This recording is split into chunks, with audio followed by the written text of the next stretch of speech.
initiated.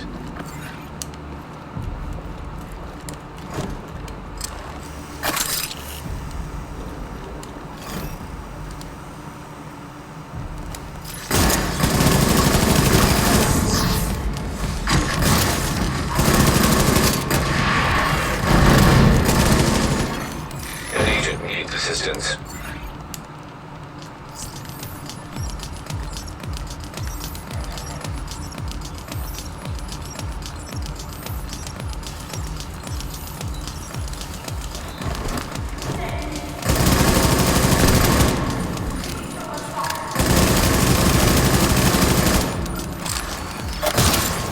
Console online.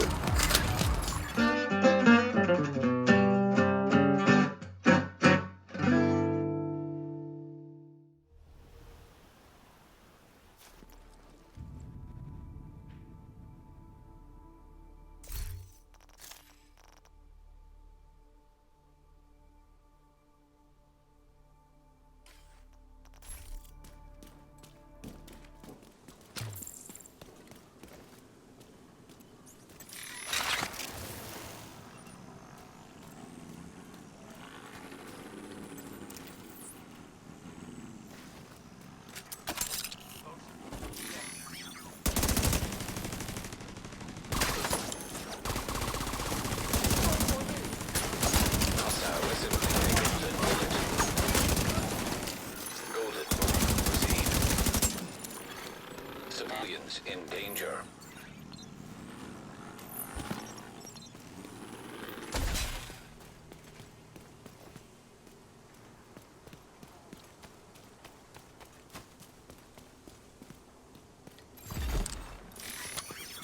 Protocol complete.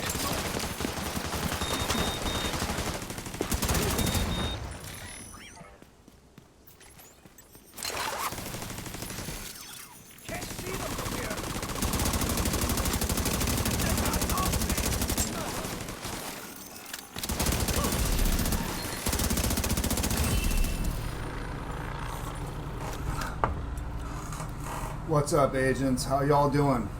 Hope everybody's hanging in there, being as safe as you guys need to be. So today we are finally going to tackle the comprehensive Astrone build. We are going to, well, first of all, let's back up a bit. Why have I always referred to it as the Astrone build? Well, the game named it for me.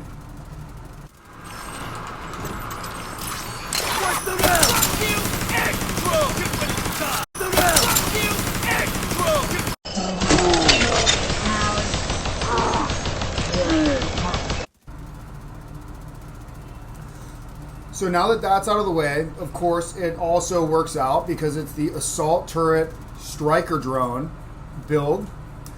And because the mechanics of these two skills work basically the same way. All right, so first of all, we need to discuss what are we talking about. What is the striker drone? What is the assault turret? Well, the assault turret is simply a deployable turret with an seeming unlimited amount of ammo. Its ammo is only limited to the duration of the skill. The skill can be placed. The skill can be picked up. The skill can also be deployed by throwing it.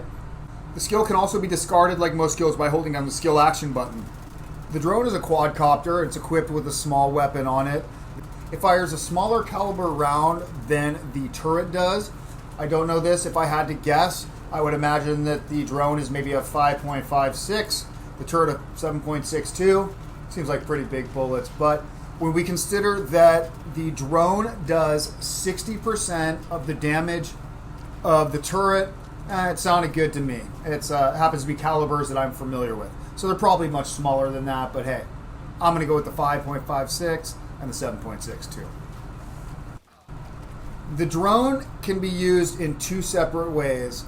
Much like the assault turret, you can choose the targets that the drone will attack manually, or you can let it auto fire. One thing about the drone, if you let it work automatically, it will seek an enemy, kill the enemy, and in most circumstances, it will return to you before then going out and seeking the next enemy to attack. So what I recommend is anytime that you notice the drone gets a kill, you want to manually retarget the drone so that it doesn't take as much time. It doesn't need to come all the way back to you. It will immediately go and start attacking the next target. Now, generally when we start out, we will have 0 skill tier. If you have a full weapon DPS build, a full armor core build, you will have 0 skill tier. Now you can do things like equip the card TDI to bump your skill tier up by 1 if you have that in your hand. You could choose the technician to get the amped for a +1 skill tier. So these are ways that you can buff up your skill tier and still run full weapon or armor cores. But today we're going to be focusing primarily on and solely on buffing the damage of the assault turret and the striker drone. So I'm going to quickly go over all the methods that we have of statically increasing the damage of both. Now, first off, we have the skill tier. At skill tier 1, you will gain 20% damage to both skills. At skill tier 2, you will get 40. Skill tier 3, 60. 80 at 4. 100 at 5. And at skill tier 6, you will get 120% bonus damage. Now notice there is an overcharge. There's a few different methods of gaining an overcharge. And while you are in skill overcharge, you will do 175% bonus damage. Now, seeing as in lower content, the health of these two items doesn't matter as much, but in endgame content, both heroic and legendary, the health of these skills starts to come into play. So, at skill tier 1, you will get 70% bonus health to your skills. Skill tier 2, 140, 3, 210, 4, 280, 5, 350, and you will get 420% additional health at skill tier 6. On overcharge, the drone will get no bonus health. The turret, however, will be buffed up to 560% health. Now, other ways of gaining that skill damage, with our expertise level and the new additions, we can now get up to 23% bonus skill damage by increasing our expertise level with both of these skills. Now, as with all skills, there's mods that we can equip, and with this drone, I'm going to quickly go over. I would run the 5% damage mod. I also run a 7.5% duration mod and a 10% health mod for the drone. The turret, I also run a 5% damage mod. I also run a 10% health mod, and I run a 7.5% skill haste mod. Now, utilizing the SHD levels, we're able to get an additional 10% skill damage, an additional 20% skill duration, and an additional 10% skill haste. And lastly, for static buffs, we have the Technician, which will give you access to the overclock CPU, which will net an additional 10% skill damage. Alright, so it's probably no surprise to anybody who's playing the game for over 2 months, we're going to be going with the Technician. It's going to get us that amp for the +1 skill tier. This means that we can run an armor core or a weapon core someplace. I tend to run armor core for the better survivability in most builds. Recently, any of you guys been watching these videos, I've been really tapping into that weapon damage though. But regardless, it allows you to remain at skill tier 6 despite having 1 weapon or 1 armor core. Now, we're going to have access to the Faraday field, and so that means when we place our turret, anybody within 5 meters of the turret will be immune to shock and disrupt. This is hugely beneficial in later game content. Now, we get a static 10% skill damage from overclock CPU. And we also have access to a 12% damage bonus to robotics, proxies. So this is things like the war dogs, drones, the barricades, I believe even the backpack of the juggernauts all count, and so you do that 12% bonus. And even with diminishing returns, this still nets about a 4 to 5% bonus in endgame, and it's noticeable in the damage numbers. One of the best benefits we get is the link laser pointer. Now, if somebody's using spotter, that's great, they get the damage bonus, but the biggest thing is I like being able to keep an eye on the enemies and try to make sure that I'm not flanked. And so at the beginning of any engagement, I try to pulse as many of the targets as I can simply to keep an eye on them for situational awareness. The last thing, it's a minor benefit, but we also have the emergency patch, and this makes it so our healing, our armored kits will repair all skill proxies. I believe it's within 20 meters. I may be wrong. I don't have it loaded up.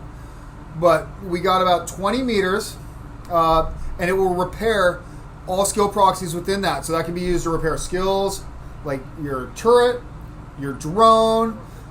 It can repair hives, and most importantly, it can repair shields. So it can be really beneficial to help your team out, especially if you're communicating, if you're a fire team that's in a party, to let them know, hey, my shield's about to go down, pop your kit. That's all the real good stuff for the technician. All right, agents, next we're going to talk about the gear. Now, just given the way the numbers work, there's no gear sets that are going to net us higher damage than we can get utilizing the brand sets. So I'm going to quickly cover the different brand sets that you can use as an option. First of all, we have Wyvern. Wyvern innately is skill tier, and the first one-piece brand set bonus gives us 10% skill damage. Now there's Hanayu, and we can take advantage of the two-piece. The first would give us 10% skill haste. The second would net us 10% skill damage. Next, we have 3 pieces of Empress International. The first piece will net 10% skill health. The second piece will net us 10% skill damage. And then everybody's crown jewel. The third piece will net us the 10% skill efficiency. That will buff everything having to do with the skills. Now, one thing we should note that we are not going to be running, in fact, I never recommend anybody run this for a skill damage build, but for the sake of comprehensiveness, we will add in the 3 pieces of Murakami. The one piece will give 20% skill duration. The second piece will give 20% repair skill, and the third piece will net us 10% skill damage. Not worth going for, but I did want to have that in there for completeness. As far as the minor attributes, of course, you're going to look for 10% skill damage on every piece of gear. After that, I believe that armor per second is a little more effective in endgame content than the skill haste. And now, the one thing you have to juxtapose that against is if you want to do more weapon damage, you may opt to go with crit hit chance and crit hit damage. Especially if you run in a fire team and you have a dedicated healer, you know that you are not going to need that armor per second, and maybe you don't need that haste. You might want to dump everything else into that crit hit chance, crit hit damage. Lastly, you have 3 pieces of gear that you could stick a gear mod in. In this is where I would tend to put that crit hit chance, crit hit damage. You can, of course, slot in haste or armor on kill if you think that will be more beneficial to your playstyle. And lastly, we will note that you can use expertise level for the armor. It won't do anything to net you skill damage, but it does raise up your armor percentage. And if you're running certain talents like glass cannon or something, armor may be at a premium. All right, agents. Next, we'll go ahead and talk about the talents that we can use. So first, we'll talk about chest talents. Glass cannon amplifies our damage by 25% against everything from any source, whether it's our skills, our bullets, us shooting a barrel and the guys catch on fire, or us blowing up an ammo pack. Every damage number you see will be amplified with glass cannon. The downside, you will take 50% damage or 50% additional damage from every source. So high risk, high reward talent, one of my favorite talents. You just got to play smart. Next on the list, we have Overwatch, and this can be a great group talent. Now, you do have to stay in cover for 10 seconds or 8 seconds with the perfected talent, but Overwatch will net the entire team a 12% bonus to weapon damage and skill damage. So this can be a great buff, especially when you're in a team. The more members there are on a fire team, the more benefit the skill is. Next, we have another talent that will amplify damage, and that's the Spotter talent. And Spotter will amplify all weapon and skill damage by 15% to pulse targets. The only caveat is you have to pulse targets. However, with the technician specialization that we will most likely be choosing. I use it in all of mine. It gives you access to the link laser pointer. Thus, everything I'm aiming at that's within range will automatically be pulsed, and thus I do not need an extraneous source of pulse and able to get the benefits of spotter. However, if you're in a fire team, maybe somebody will be pulsing targets for you and it will be that much easier. The last talent that we're really going to consider for the Astrone builds is going to be kinetic momentum. This will get us up to 15% damage per skill, thus equaling up to a 30% damage bonus when both of our skills are active and ramped up, or more effectively, not on cooldown. So the downside of this, as soon as one of the skills goes down, you lose half of that bonus, but it does not have the caveats that you have with glass cannon. So it does just a little bit less damage than glass cannon, and it has a ramp-up time, but overall it does almost as much damage. So if you are noticing that you're a little squishy, everything else being the same, try out kinetic momentum, and that might be the difference that allows you to play a little more aggressively. All right, agents, now we're going to move on to the backpack talents. So there's two talents that we're going to be looking at. One is tech support. Tech support on getting a skill kill will give you a 25% bonus to skill damage, thus allowing you that much more ease in getting the next skill kill and thus refreshing the perk. It does require that you get a kill, so against bosses or single targets, it's really not that effective, and that's when the other talent comes into play, combined arms, or if you use the Hanayu force multiplier, the perfect combined arms. By shooting an enemy, you have a 3-second window of 25% or 30% bonus skill damage. And this, of course, you have to shoot more often. However, this is effective against groups and single target. The only problem is potentially when combined with something like glass cannon, you may be a little squishy and you may not be able to keep as many bullets down range as you may want. This is a trade-off you have to figure out.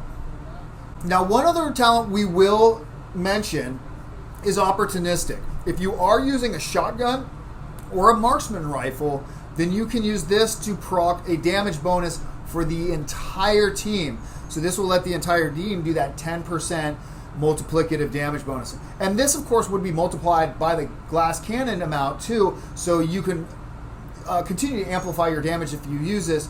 The downside is you still end up, when you're solo, eking out more damage just using the tech support or the combined arms in most cases. But running in a team, this would definitely be a viable option. I do just want to cover one non-damage talent that you can use in effect, and especially if you're running solo, and that would be Bloodsucker perk. Anytime you or your skills get a kill, it will give you a stack of 10% of your armor as bonus armor for 10 seconds. Every time you get a kill, it gives you another stack and will refresh one stack.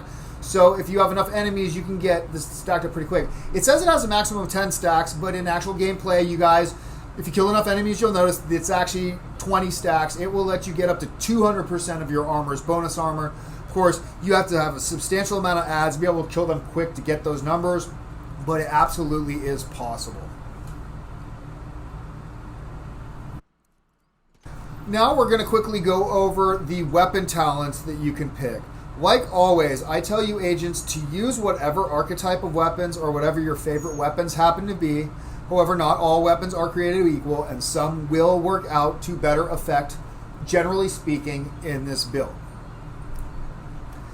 Now, I'm sure it's no surprise to anybody, and I'm really stoked. It just got a rework to the aesthetics. I like the new look of the capacitor. This capacitor gives us everything we want in a skill build. First of all, every utility is going to give us that 7.5% bonus weapon damage. This is what makes our Bionic Commando build just destroy. Basically like it's a weapon DPS build. But it also allows us to stack up to 40 stacks of capacitance, which will give us up to a 60% damage bonus to our skills. This is the highest damage bonus that we can get from any weapon. And one of the highest damage bonuses we can get from any single source in the game. So the capacitor is, for all intents and purposes, the clear winner. So moving on from that, the test subject, or the harmony, for the perfect in sync. In sync, the standard in sync will give you 15% weapon damage when you damage with a skill, 15% skill damage when you damage with a weapon. At the same time, it will double that bonus. So you'll do 30% weapon and skill damage. And those two named items will give the perfect in sync, which buffs it up to 20% each, so it nets 40% total weapon and skill damage. This is very easy to proc, unlike the capacitor that takes a little while and some targets to stack up those stacks on. It's really quick and easy to get these ramped up. The downside is they go away just as quick. So I will always choose the capacitor in 98% of the scenarios over in sync, but play as you will. And I will mention that my favorite secondary weapon is the mop within sync, so I can still get that 30% bonus and get that armor on kill from the mop, because the armor on kill from the mop, your skill kills will also proc that. So if I'm damaged, I duck behind cover, stay down, just let my skills rock for a little bit, get a couple kills, I have my armor back, we're back in the game. Now another talent to not underrate is Spike or Perfect Spike. This will give you the 20 or 25% skill damage for 15 seconds upon getting a headshot. So if you're feeling a little bit squishy, it may be easier for you to pop out, get that headshot, and then you can hang out for about 12, 13 seconds before you need to start thinking about popping out of cover again. This can be applied to any weapon for the normal spike, and you can get the surge for the perfect spike. There's also, I think it's the maximum 9 pistol for perfect spike on your sidearm if you'd like it. Now the last talent that I recommend, and this is one that I would recommend for the sidearm, would be the Future Perfect. And that is so that if you have an enemy that's close to you within range, they're weak, and you have the opportunity, you could quickly swap to your sidearm, get the kill, it'll proc Future Perfect. You can immediately swap back to any of your other weapons and continue doing what you're doing, and then you will have that overcharge for the 15 seconds. So I tend to use a backup boomstick with Future Perfect. Another option would be the card TDI if you wanted to run that. But as always, run whatever you prefer. I will probably mention this in a bit too, but I'll quickly mention it here. The Sledgehammer perk. You guys will see on a lot of my builds I use Sledgehammer, but neither the turret nor the drone benefit from damage to armor in any regard. So while the slowing debuff can be of benefit, I don't think it's worth it enough to be trying to throw grenades and swap to my sidearm just to slow enemies for a few seconds when I can just keep on a weapon that has a better perk to be using. All right, now before moving on, I do want to talk about some outside stacking buffs that you can get. And what this means is things that your teammates can do to buff the damage. And it turns out there's quite a few of these. So one of the first ones is if you're taking damage and if somebody's running a healer, the Empathic Resolve, you can get up to 13% weapon and skill damage by simply receiving a healing, and that will last up to 20 seconds. And if they happen to be an overcharge, it will bump that bonus up to 15%. Now, on the note of the overcharge, your teammates can overcharge you, and that will add that 55% skill damage on top of that skill tier 6 that we've already mentioned. Now, if you have a teammate that's running with the Future Initiative gear set and you are at full armor, that will net you a 1.15 multiplier, basically a 15% amplified damage multiplier. If they're running the chest piece, that'll bump that up to a 25% amplified damage bonus. It's essentially the same damage bonus of Glass Cannon, simply for being at full armor. Now, if you mix that with somebody who's also healing you with Empathic Resolve, right? Maybe another guy, because obviously if they're running the chest piece, they wouldn't have that. But you guys, we're talking about a 25% multiplicative damage plus a 13% when not in overcharge. Now, a teammate can also use Overwatch to add that 12% damage bonus to your weapons and skills. If you have a teammate that's running opportunistic and debuffing targets for you, that will add a 10 or 15% multiplier to their damage on top of that. And if they happen to be doing it with the Scorpio, applying that Septic Shock, and they get all 7 stacks of that, that will add a 20% multiplier on top of that. So if you're in the right team and everybody's running all these buffs, we're talking about a ton of damage. You're easy. We're probably over doubling the damage right there if you add in the time when in overcharge. In fact, yeah, it absolutely is well over doubling the damage. So that is pretty impressive. All right, I just want to go over some common items that you'll see people using these sorts of builds. They're what I use, and they, for the most part, work.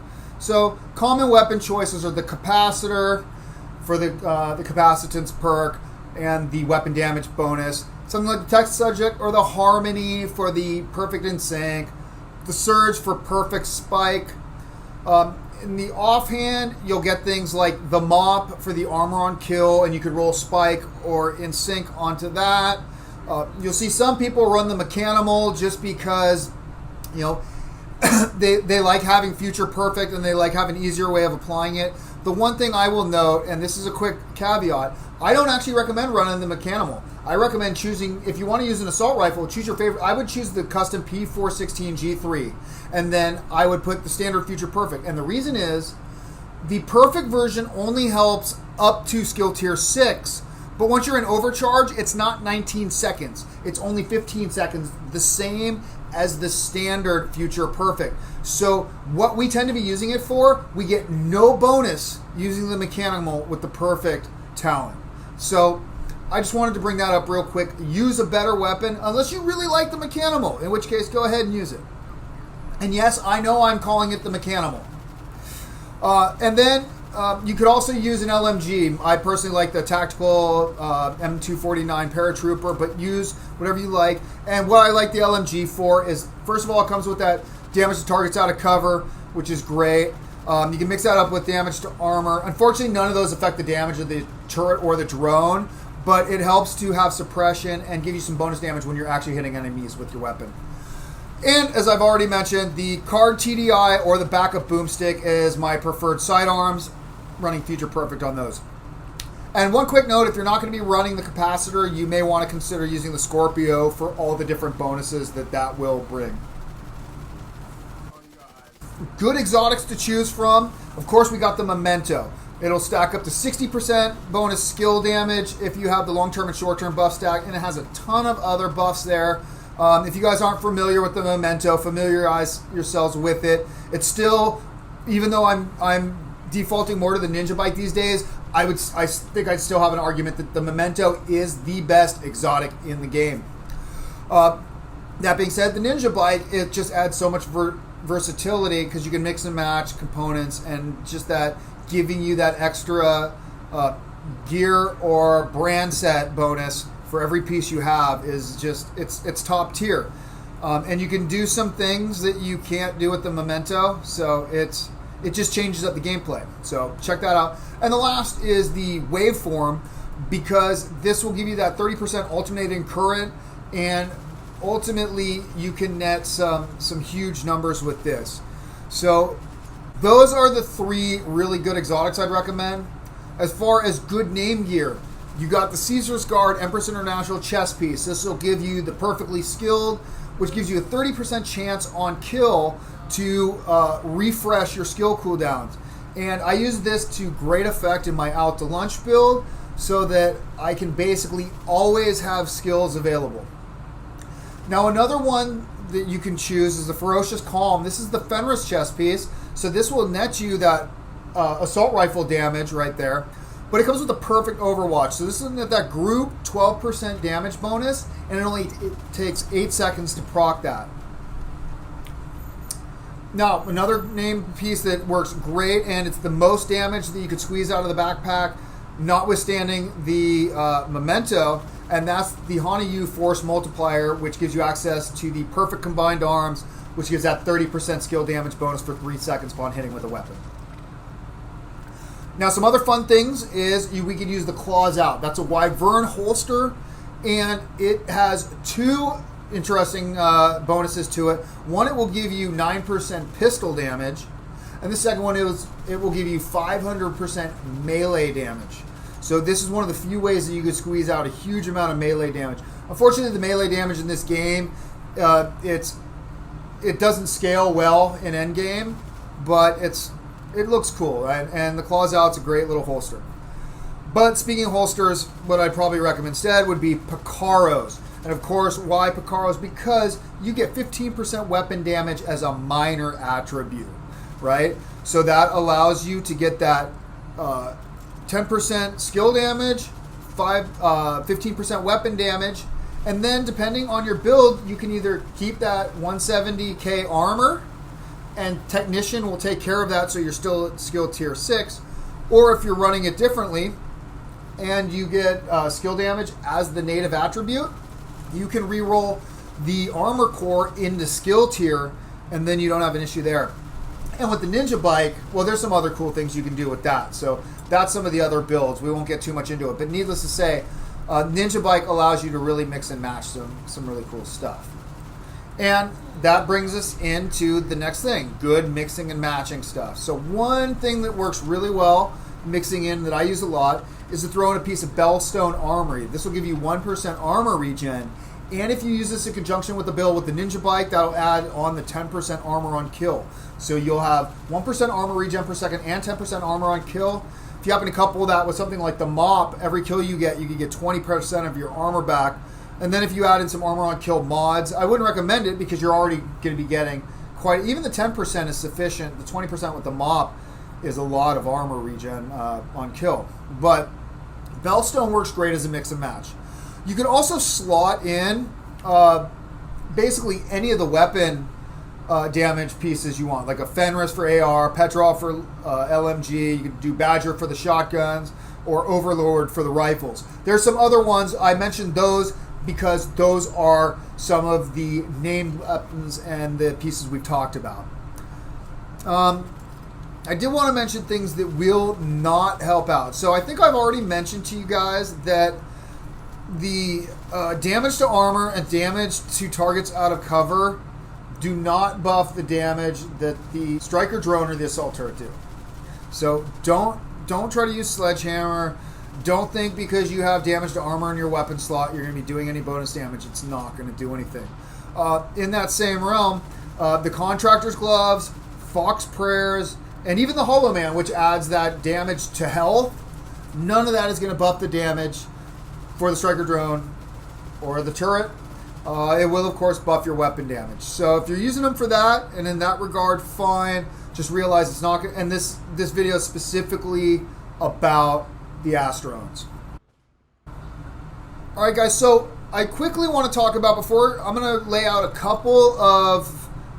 Well, there's about 6 different builds I'm going to quickly go over really fast in a moment. But I want to talk about some of the things that could go wrong with this build. Oftentimes, the turret won't target. The turret won't fire. And sometimes it won't even deploy. Sometimes I'll try to deploy it, it'll wait, it'll pop up later, or sometimes it'll just gray out. I'll go to deploy it, it'll gray out, and literally it won't come back till I fast travel or switch gear sets or something. So those are some major issues I have. And when you're running solo heroic or any solo legendary stuff, the last thing you want to do is depend on a skill that literally will have a target in front of it and doesn't do the sole job that it has. So that's one of the main things that I've seen go wrong with the turret. Another thing too is periodically you'll go to just set a turret someplace and it will fall through. And it usually happens when you're moving quickly. You just get into cover and you drop it and something happens. But even sometimes when I'm perfectly in cover, I perfectly orient myself. So I find myself finding ways to barely toss the turret so that I won't set it and have it drop through something. Oftentimes when it drops through something, it then won't be able to shoot anything. I have to blow it up. And that leads into one of the worst situations when you're running solo, heroic, or legendary. Both skills on cooldowns, right? So I try to get my drone. I'll pull my drone out, send the drone out. And then once the drone starts shooting, I'll tend to put the turret up and let it start firing.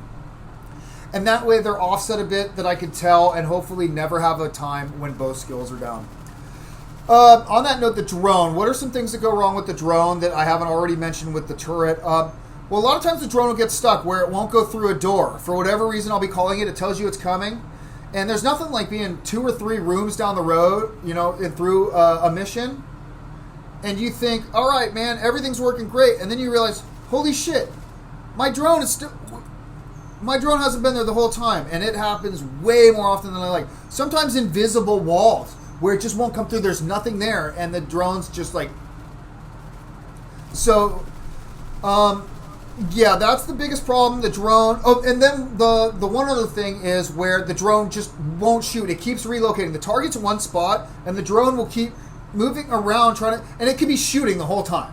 But instead, it's going around it's like, dude, you're right on top of the dude. Just fucking shoot.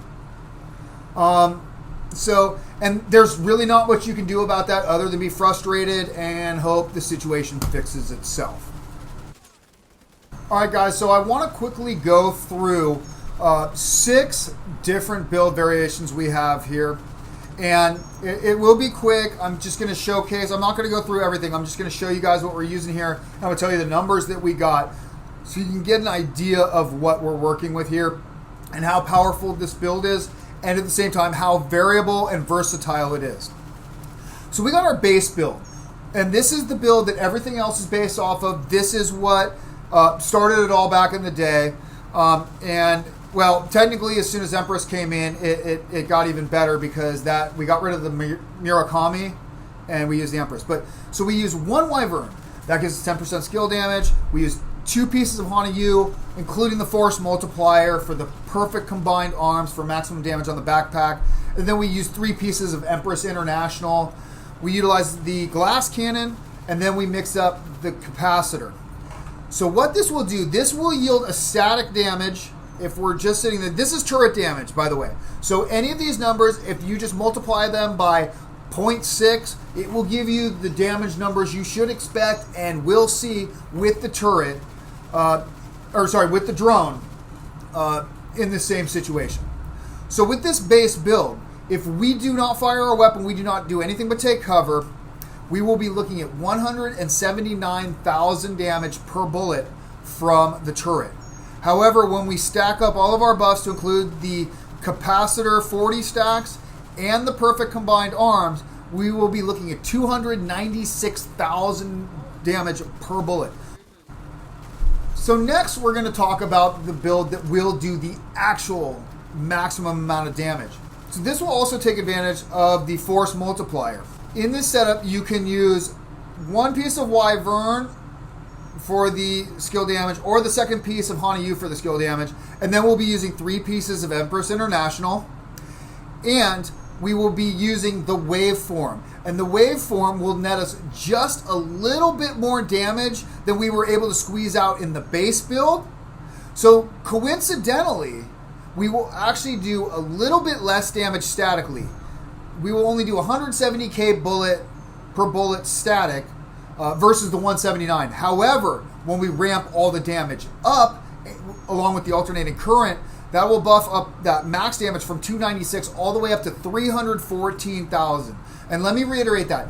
That's us totally solo knocking out 314,000 damage. So now we'll get into some of our other builds. We have our casual Karen build. So this is my new standard gameplay build, and I'm still on the fence which one of these is better for standard gameplay, whether it's the casual Karen or the Bionic Commando. That would be a personal choice, and I haven't even figured it out. But technically the casual Karen will net us a little more damage. What is the casual Karen? So the next 3 variations all use the NinjaBike. So we're going to be using the NinjaBike. We're going to be using 2 pieces of Empress International, 1 Hana-Yu, and 1 Bellstone. This will net us the full 3-piece Empress bonus, the 2-piece Hana bonus, and the 2-piece Bellstone bonus. We also run the Picard's holster for the weapon damage right there. And we are running Glass Cannon and the Capacitor. This will net us a static damage of 162 per bullet from the turret, and when ramped up, ramps up to 211k. While substantially lower than the other builds we've mentioned, you got to remember that A, we've kicked our weapon damage up significantly, as well as we've thrown in armor regen per second and armor on kill.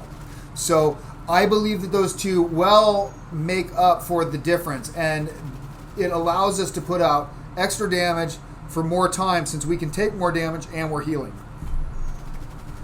Now next we're going to talk about the out to lunch build. Alright, so the out to lunch, we're going to be using 2 pieces of Empress International, including the Caesar's Guard. And the reason why is we want that perfect skilled, so every skill kill we have a chance to proc skilled, and that means as soon as any of our skills goes down, they're automatically back. This is effectively an AFK build, so we don't want to have skill downtime. So on top of the 2 Empress, we're going to be using 1 piece of Hana-Yu. We'll also use 1 piece of Bellstone, and we're going to use 1 Wyvern.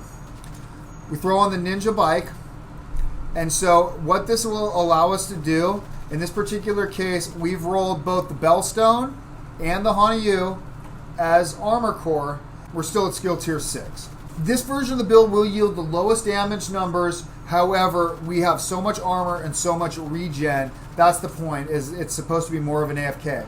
So in this iteration, if we're not doing anything, and most of the time we won't, that's the whole purpose, the turret will do 136,000 per bullet. And if we ramp up the card with the in-sync, that will get us 156k per bullet.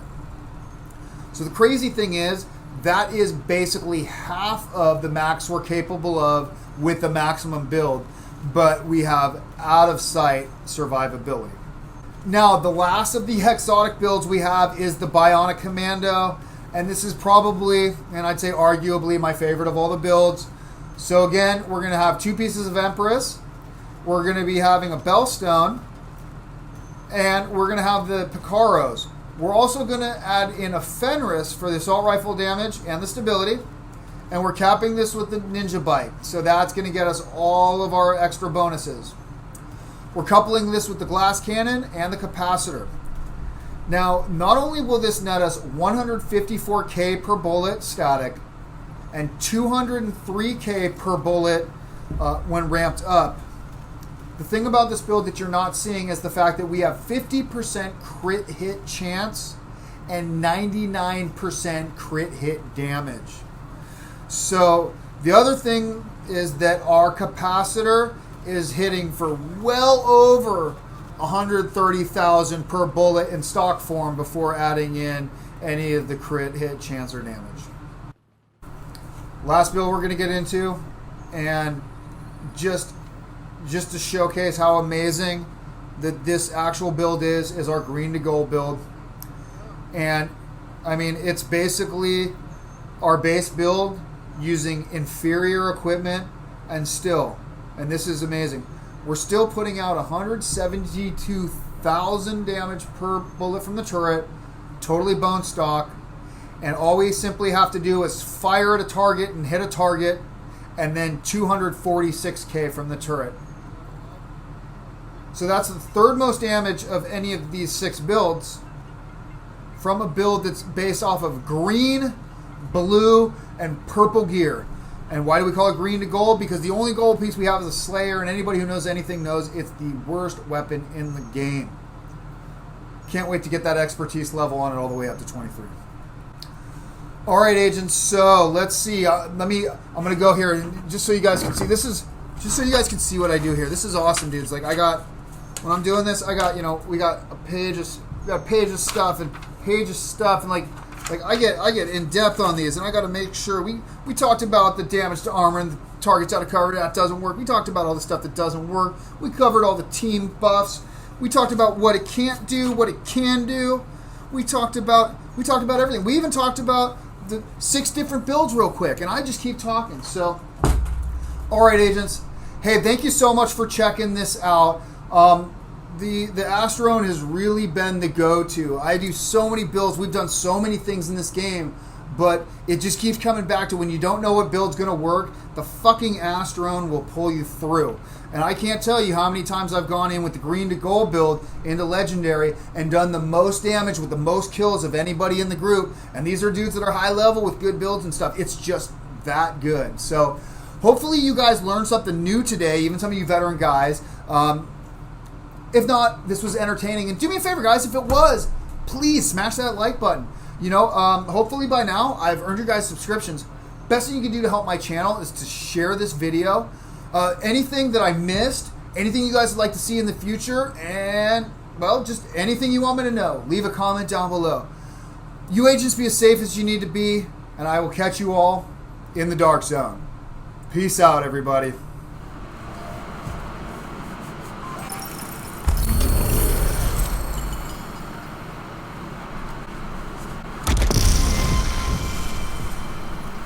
Bam, there it is.